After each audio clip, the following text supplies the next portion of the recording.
Cette nouvelle vidéo illustre le phénomène de résonance à l'aide de deux diapasons. Avant d'aller plus loin, quelques mots sur le diapason. Un diapason est une tige métallique de section rectangulaire courbée en forme de U. Lorsqu'on l'excite avec un petit marteau, les branches vibrent transversalement. La fréquence propre de vibration dépend de la nature du matériau et de la longueur des branches. Posé sur une caisse de résonance de dimension adéquate, le diapason la met en résonance et son énergie de vibration est rayonnée sous forme d'une onde sonore.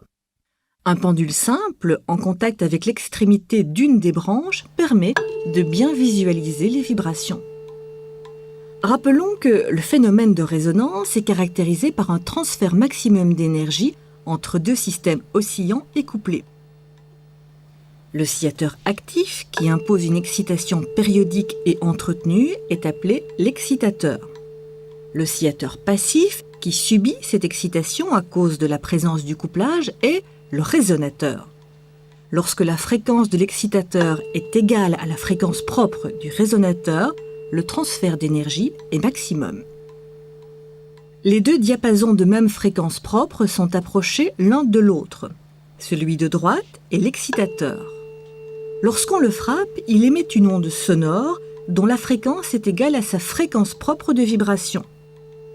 Une partie de l'énergie transportée par l'onde sonore est emmagasinée par l'autre diapason et il entre en vibration. Dans cette expérience, c'est l'air ambiant qui permet le couplage entre les deux oscillateurs. En ajoutant une petite masse sur l'une des branches du diapason excitateur, on modifie sensiblement sa fréquence propre. En répétant la manipulation à partir de deux diapasons désaccordés, on constate maintenant que le second diapason ne vibre quasi pas, étant donné que les conditions de résonance ne sont plus totalement remplies. En effet, le couplage est toujours présent, mais les oscillateurs n'ont plus la même fréquence propre.